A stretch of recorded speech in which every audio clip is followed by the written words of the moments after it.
नमस्कार, बहुत स्वागत है आपका। इंडिया एनालिसिस देख रहे हैं आप। मैं हूं आपके साथ प्रेषिता शर्मा। उत्तर प्रदेश में कांवड़ यात्रा रूट पर दुकानदारों को अपनी पहचान बताने के सरकारी आदेश पर सुप्रीम कोर्ट ने अंतरिम रोक लगा दी है। कोर्ट ने सोमवार को कहा कि दुकानदारों को पहचान बताने की जरूरत नहीं है। कोर्ट ने उत्तर प्रदेश, मध्य प्रदेश और उत्तराखंड सरकार को नोटिस जारी कर शुक्रवार तक जवाब देने को कहा है। अगली सुनवाई 26 जुलाई को होगी। सुप्रीम कोर्ट ने कहा कि पुलिस ने इस मामले में अपनी ताकत का गलत इस्तेमाल किया है, उसे ऐसा नहीं करना चाहिए था। होटल चलाने वालों को भोजन के प्रकार यानी कि वो शाकाहारी है या मांसाहारी, इसकी जानकारी देनी होगी। उन्हें अपना नाम लिखने के लिए मजबूर नहीं किया जाना चाहिए। उधर मध्य प्रदेश में भी इसी तरह की मांग उठने लगी। पहले इंदौर में भाजपा विधायक रमेश मेंदोला ने ये मांग उठाई और अब चर्चित कथावाचक धीरेन्द्र कृष्ण शास्त्री ने भी इसका समर्थन करते हुए फरमान जारी कर दिया है। तो क्यों उठ रही है नेम प्लेट लगाने की मांग, क्या है नाम की सियासत के मायने, इसी पर आज हम चर्चा करने वाले हैं।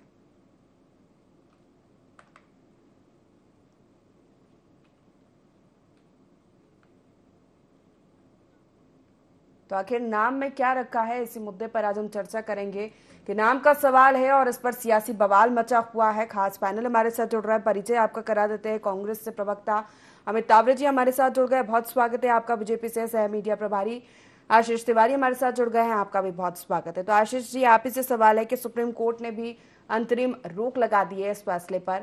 आखिर सवाल वही है कि नाम में क्या रखा है, नाम की सियासत का मकसद क्या है?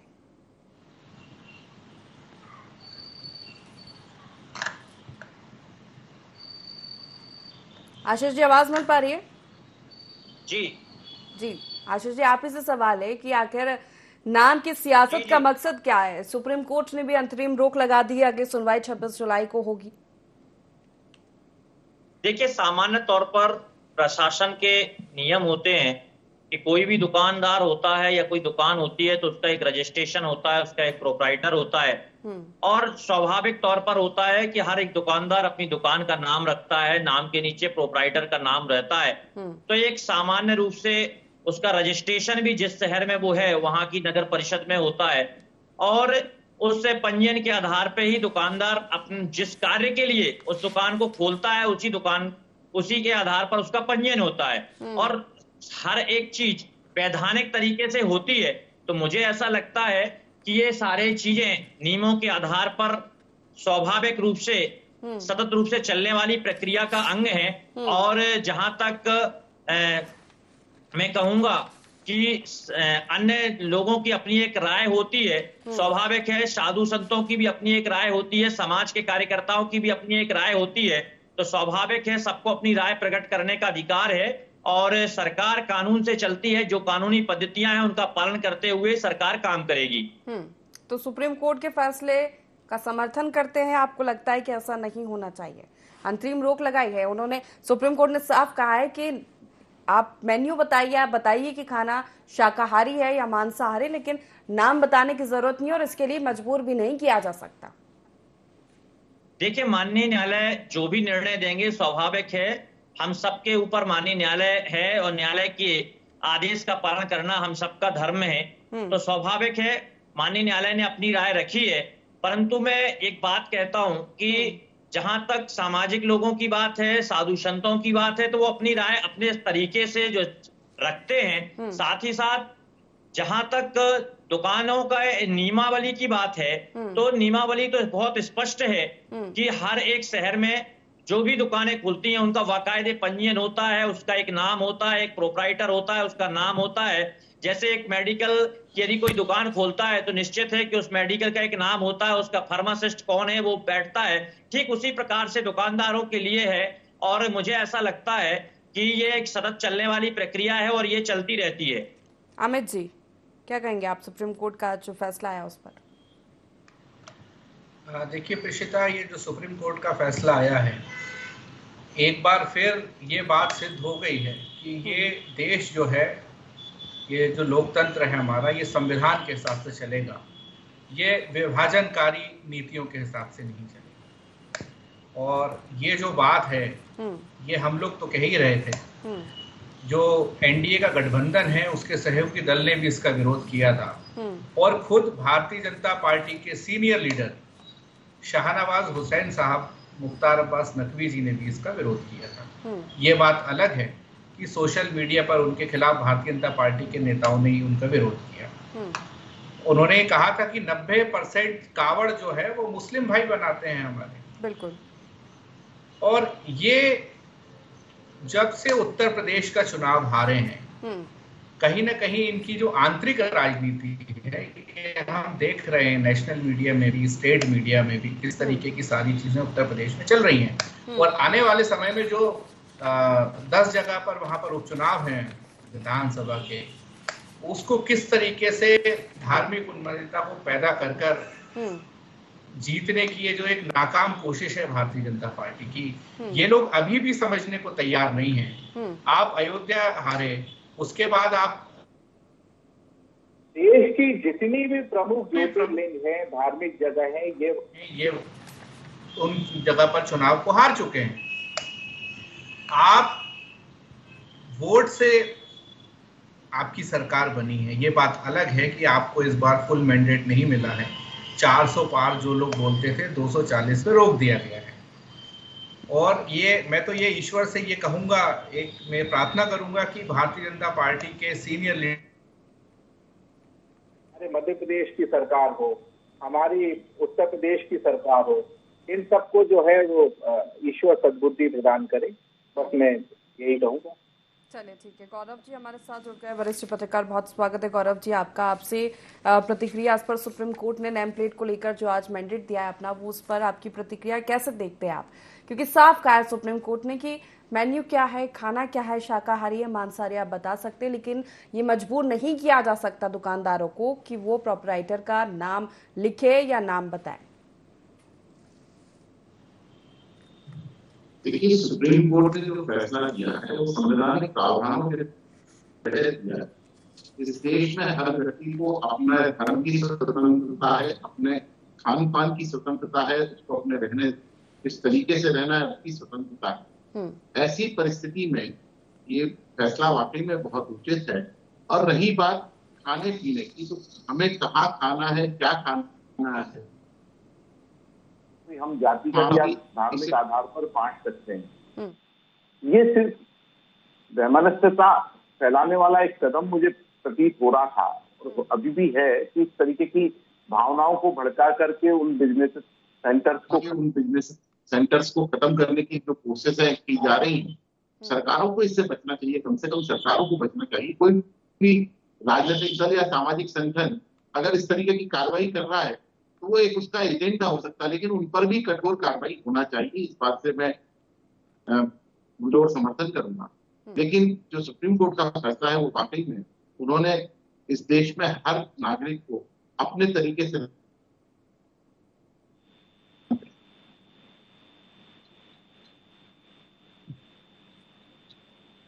चलिए ठीक है, गौरव जी से संपर्क करेंगे दोबारा। आशीष जी, क्योंकि सियासत तो हो ही रही है इस फैसले पर। देखिए, मुजफ्फरनगर प्रशासन ने यह आदेश जारी किया था सबसे पहले उत्तर प्रदेश में अपना नाम लगाने के लिए, ठेले रेहड़ियों पर बताने के लिए, कावड़ यात्रियों के लिए, लेकिन सरकार ने पूरे प्रदेश में इसको लागू कर दिया। आखिर ऐसी क्या जरूरत पड़ गई? ठीक है, प्रशासन की अपनी प्रक्रिया है, प्रशासनिक स्तर पर अगर वो चीज होती तो ठीक थी। यूपी सरकार ने सबसे पहले इसको लागू किया, फिर उत्तराखंड में मांग उठने लगी। मध्य प्रदेश में रमेश मेंदोला ने सीएम को पत्र लिखा है और ये कहा है कि दुकानदारों के लिए आदेश जारी कीजिए।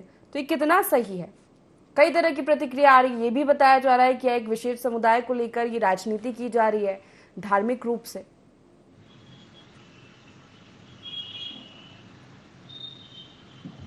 आशीष जी, देखिए, राजनीति का ये विषय नहीं है, ये वास्तव में सामाजिक विषय है।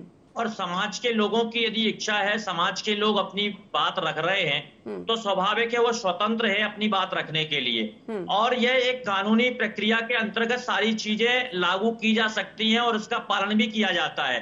आप देखते हैं कि आज भी दुकानों के बाहर प्रोपराइटर का नाम होता है, तो यदि नाम लिखने की बात जहां तक कही गई है तो ये तो सामान्य प्रक्रिया का एक अंग है।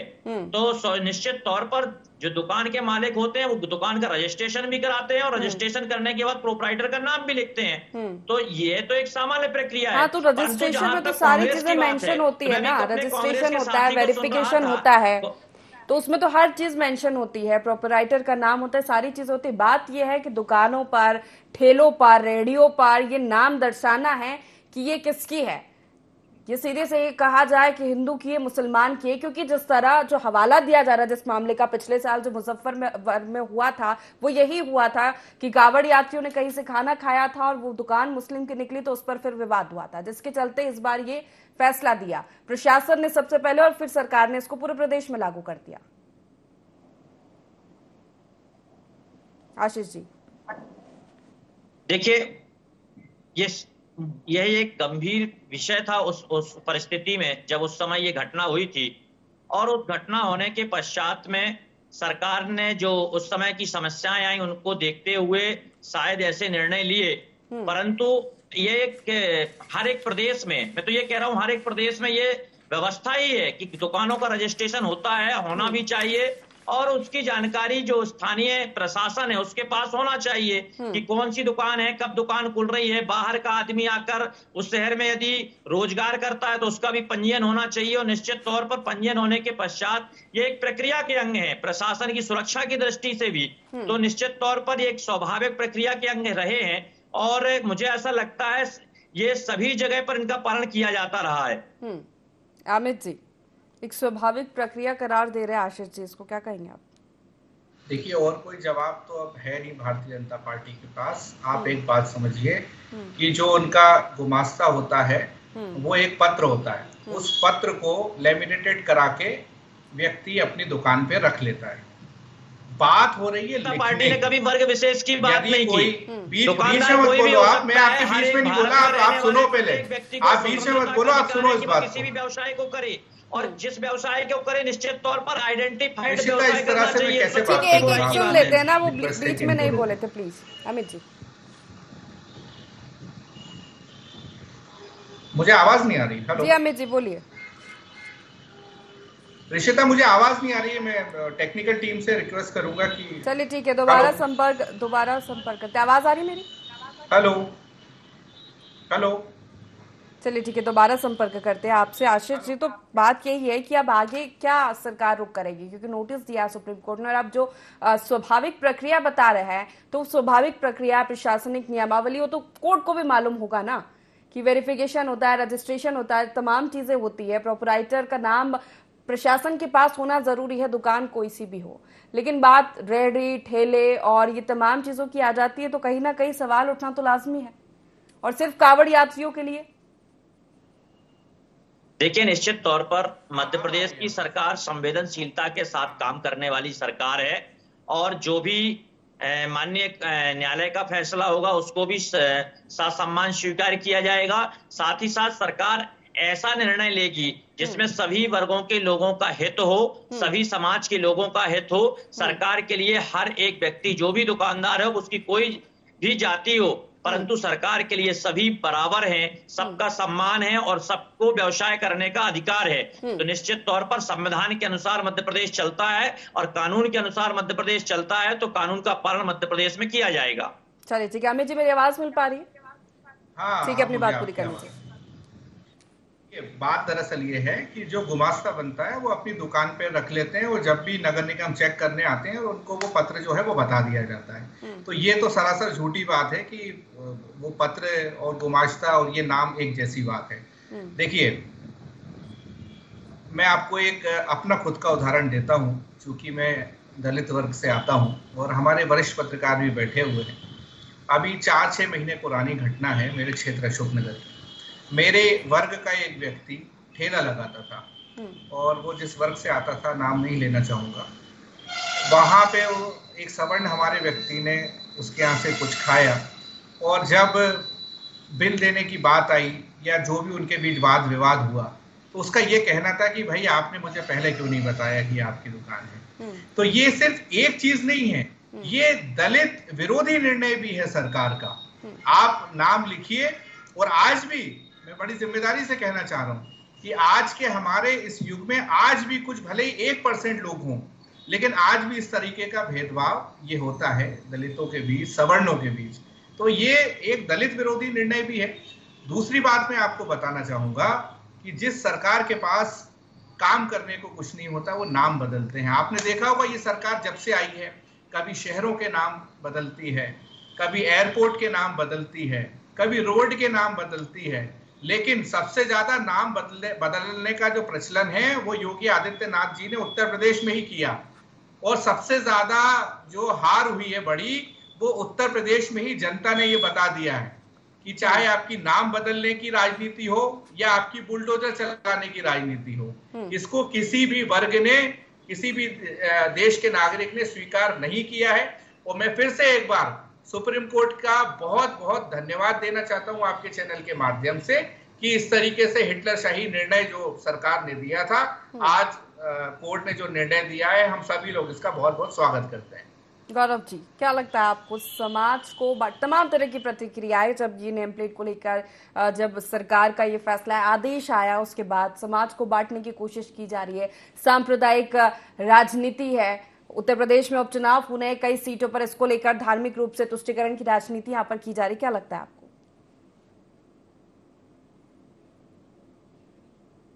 गौरव जी, जिन्होंने कुरान और बाइबल का अध्ययन किया है, कुरान और बाइबल का अध्ययन किया है, उसकी बहुत सुंदर व्याख्या की है। ऐसे ही कुछ मेरे मुस्लिम मित्र भी हैं जो रामायण और गीता का पाठ करते हैं और कई बार वो उसके उदाहरण हम सबके सामने लाते हैं। ये इसलिए कह रहा हूँ कि अगर आप सांस्कृतिक परिस्थितियों को देखें, साहित्य को देखें, तो रहीम और रफ्तान ने मीरा और कृष्ण पर भजन लिखे हैं। राही मसूम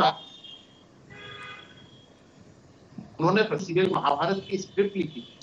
तो ये और खान पान का जो हमारा आदान प्रदान है हिंदू मुस्लिम परिवारों के बीच में कई बार होता रहता है, लेकिन हर समाज में एक विशिष्ट तबका होता है जो वैमनस्यता फैलाने का काम कर रहा है। और वर्तमान कुछ सरकारें उस वैमनस्यता को रोकने की बजाय उन वर्ग विशेष के या उस गुट विशेष के लोगों के कहने पर जो निर्णय ले रही है वो संविधान के खिलाफ है। और स्वाभाविक बात है कि ये जो आज उत्तर प्रदेश सरकार ने निर्णय लिया या मध्य प्रदेश में जिन निर्णयों को लेकर के मांग उठ रही है एक विशिष्ट राजनीतिक दल के द्वारा, तो वैमनस्यता फैलाने वाला ही कदम माना जाए।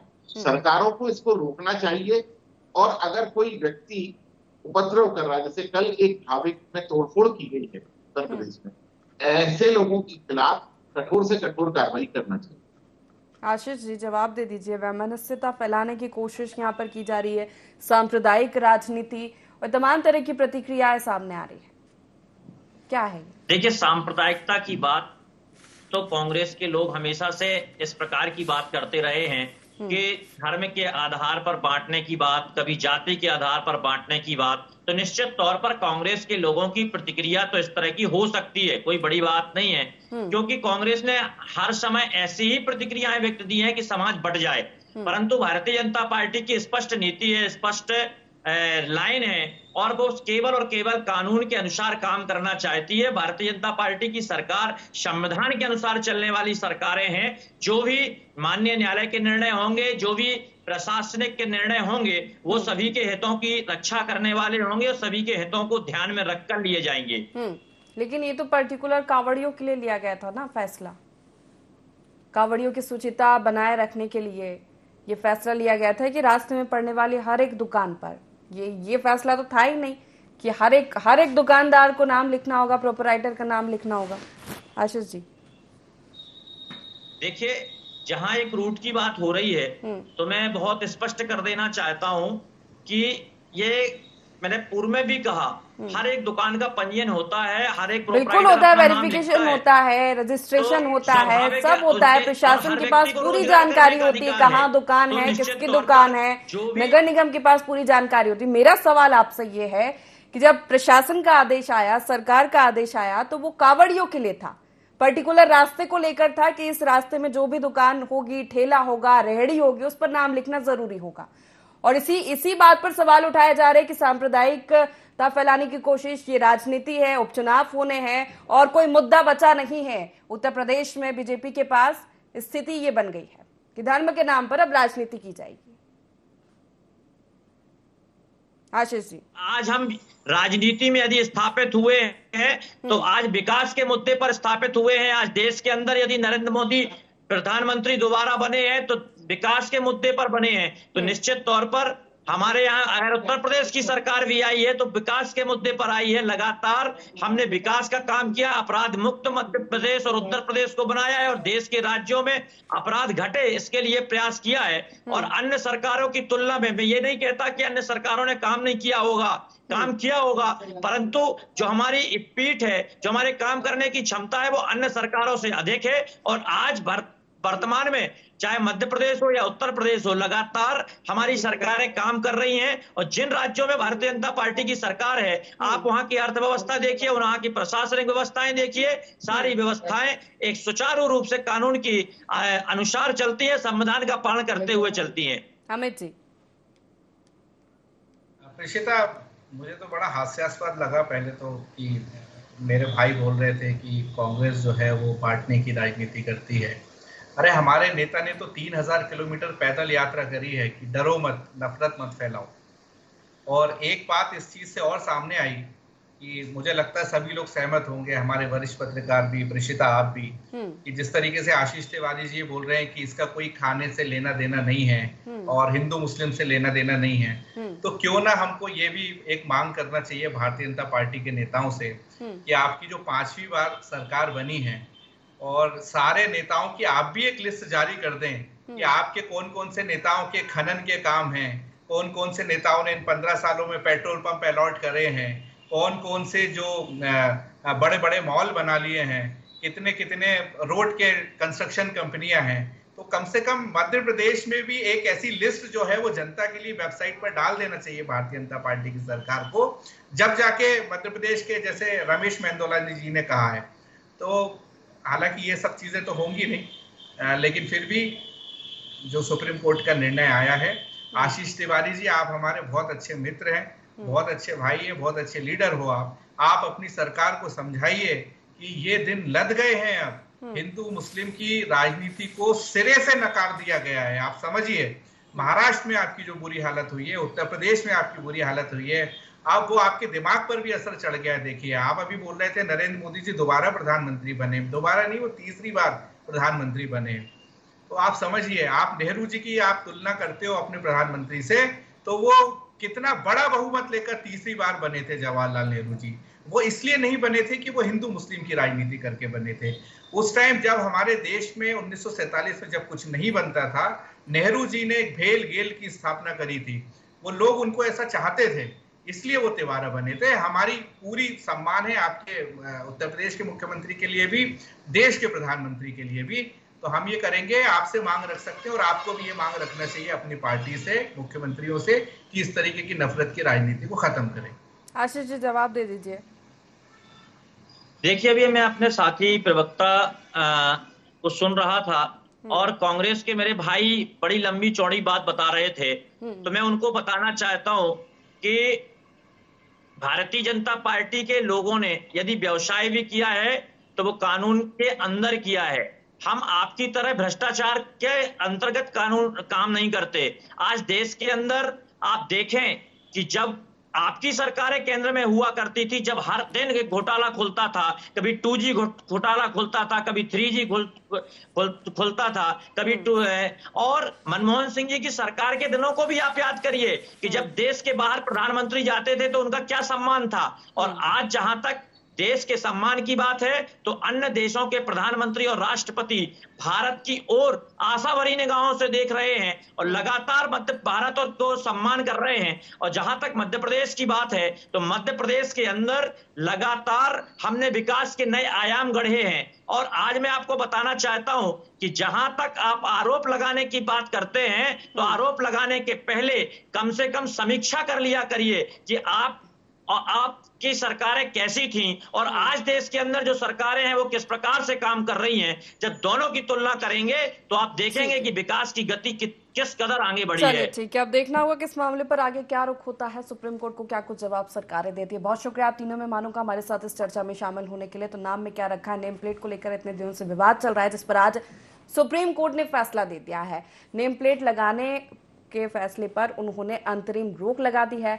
26 जुलाई को अगली सुनवाई होगी, लेकिन सियासत बराबर इस मुद्दे पर हो रही है। आगे देखना होगा कि सुप्रीम कोर्ट का क्या फैसला आता है। हालांकि कोर्ट ने साफ कर दिया है कि आप मेन्यू बताइए कि खाना शाकाहारी है या मांसाहारी है, आपको नाम लिखने की जरूरत नहीं है और इसके लिए आपको कोई मजबूर भी नहीं कर सकता। एनालिसिस में फिलहाल इतना ही। आप बने रहिए IND24 के साथ। नमस्कार।